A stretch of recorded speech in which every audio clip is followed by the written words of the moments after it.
Welcome back नाजरीन, आप सबको ईद मुबारक हो। महविश, हम बात कर रहे थे कि पाकिस्तान जो है, पाकिस्तान की जो रियासत है वो किस किस्म के मौक़े देती है।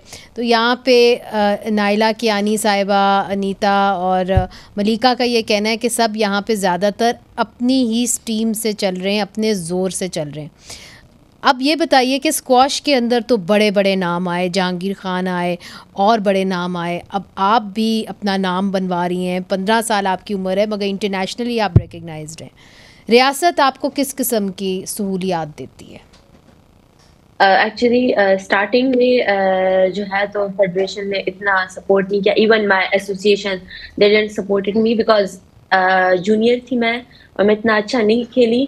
लेकिन मेरे पेरेंट्स ने शुरू में मुझे सपोर्ट किया, जिसकी वजह से फिर फेडरेशन मजबूर हुई हमें सपोर्ट करने में, क्योंकि हम बहुत अच्छा खेल रहे थे। मेरी बाकी जो दो सिस्टर्स हैं, one is under 15, one is under 13 and तो जितने भी हम खुद अपने खर्चे से जाते थे इंटरनेशनल खेलने के लिए, just like Malaysia, Singapore, UK, British, जितने स्कॉटिश, जितने भी मैचेस थे हम वहाँ जाते थे। तो जब फेडरेशन ने ये सब देखा दैट या they are capable to play professional, so उन्हें भी हमें सपोर्ट किया। मैं एशियन गेम्स में भी सबसे कम उम्र बच्ची थी जो मैं एशियन गेम्स में गई थी। I was like 14 years old। जी जी बिल्कुल, हमने बताया आपको इंट्रोड्यूस करते हुए। जी बिल्कुल। तो इस तरह बहुत से अभी एशियन जूनियर आ रहा है, उसमें भी हमें लेकर जा रहा है कोरिया, जहाँ पर एशियन जूनियर हो रहा है स्क्वॉश टूर्नामेंट। सो फेडरेशन अब जाके लड़कियों को भी सपोर्ट करिए, क्योंकि पहले वो लोग नहीं सपोर्ट करते थे, वो लोग सिर्फ मेल्स पे फोकस थे, क्योंकि उन लोगों को लगा that womens are not capable. Of course womens are capable in Peshawar, क्योंकि पेशावर से ही स्क्वॉश आई थिंक स्टार्ट हुई है। And when I go back to Peshawar और मैं जब देखती हूँ तो 30 above, 40, इवन 50 above प्लेयर्स अभी आने लग गए पेशावर में।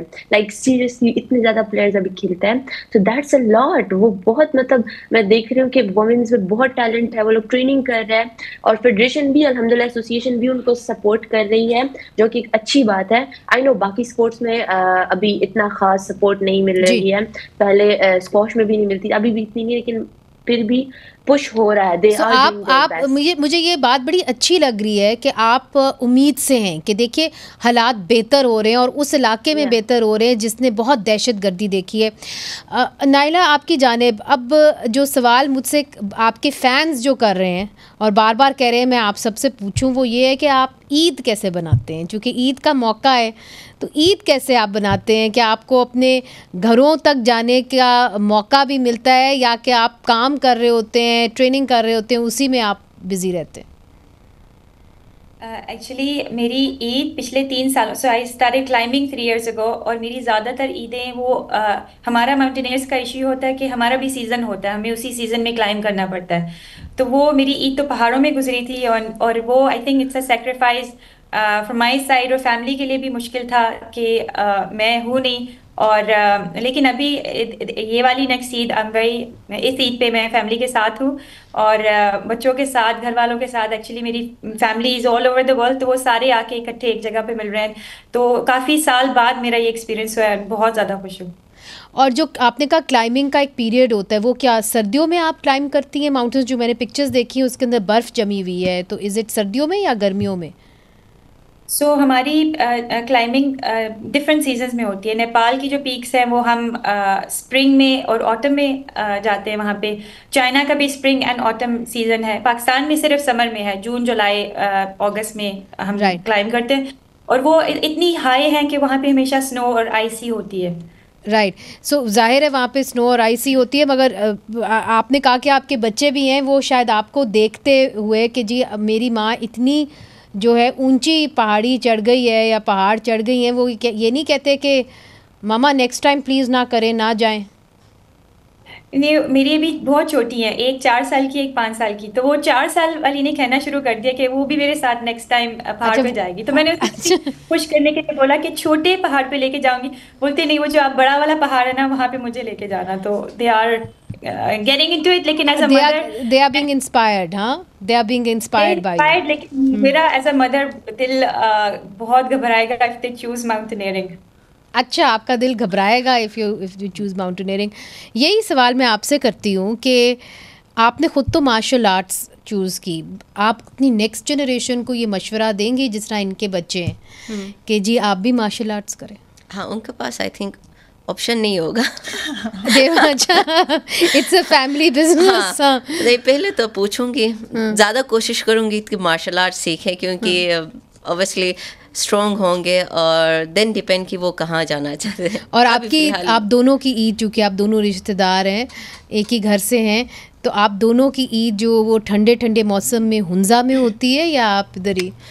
मेरी अभी ये काफ़ी टाइम बाद ईद अपनों के साथ हो रही है, क्योंकि ज़्यादातर मैं थाईलैंड में होती थी ट्रेनिंग के लिए, तो वहाँ पर अकेली होती थी और मेरा भाई होता था, तो हम दोनों बस ईद मनाते थे।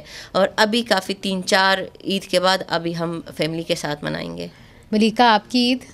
मेरी ईद मत पूछें। सो मेरे पेरेंट्स मतलब मेरे घर से 2-3 घर छोड़ के ही होते हैं, तो मैं ईद पे ज़्यादा कुछ करती नहीं हूँ। हम सुबह उठते हैं, सब तैयार होते हैं, अम्मी की तरफ जाते हैं, क्योंकि मेरी अम्मी को बहुत पसंद है कि वो सुबह उठ के सेवइयाँ बनाएं, लाइक डिफरेंट हमारे ट्रेडिशनल डिशेस हैं वो, फिर हम सब मिल के खाना। काम नहीं करना पड़ता? मैं नहीं करती हूँ। अच्छा, चलिए, तो बहुत ही अच्छी बात है। महविश अली, आप तो उस उम्र में हैं जब आपको ईदी भी मिलती है, तो क्या ईद आप इस बार ज़ाहिर है मेरे ख्याल में जहाँ आप हैं फिलाडेल्फिया में, अमेरिका में ही मनाएंगी, या आपको मौका मिलेगा घर वापस आने का? एक्चुअली ये मेरा फर्स्ट ईद होगी कि मैं सेकंड ईद, बिकॉज पहली जो इससे पहले ईद थी वो मेरी ऑस्ट्रेलिया में, मेरा फाइनल था Australian junior open, and that date was like उसी दिन ईद थी और उसी दिन मेरा फाइनल था, और जो मैं जीती 3-2, इट वाज रियली क्लोज। और मैं जब वो मैच जीती तो वो मैं सोचती कि मेरी बेस्ट ईद थी एवर, और ईदी तो नहीं मिलती अब लोग लेते हैं मुझसे ईदी, and that's not fair actually. Yeah, no, it's not fair. It's not fair. You're only 15. I agree with you. Yeah, it's not fair. And यहाँ पर मैं अपने पेरेंट्स और सिबलिंग्स के बगैर ईद मनाऊंगी अकेले, but I have my other family, my coach family, so I will spend time with them. और इंशाल्लाह यहाँ भी ईद अच्छी गुजरेगी, लेकिन मैं सोचती हूँ कि यहाँ भी ईद ट्रेनिंग में ही गुजरेगी। बहुत बहुत शुक्रिया कि आपने हमें इस स्पेशल प्रोग्राम के अंदर ज्वाइन किया, और ईद के ऊपर सितारे चमकते हैं, चांद चमकता है, और आप भी चमक रहे हैं पाकिस्तान के लिए। तो wishing you all the best, a very very happy Eid to all of you. और हम सलाम करते हैं तमाम ख़वातीन को जिन्होंने बड़ी मुश्किलात के साथ अपना लोहा जो है वो ख़ुद बनवाया है और अपने ज़ोर पे बनवाया है। Very happy Eid to all of you. खुदा हाफ़िज़।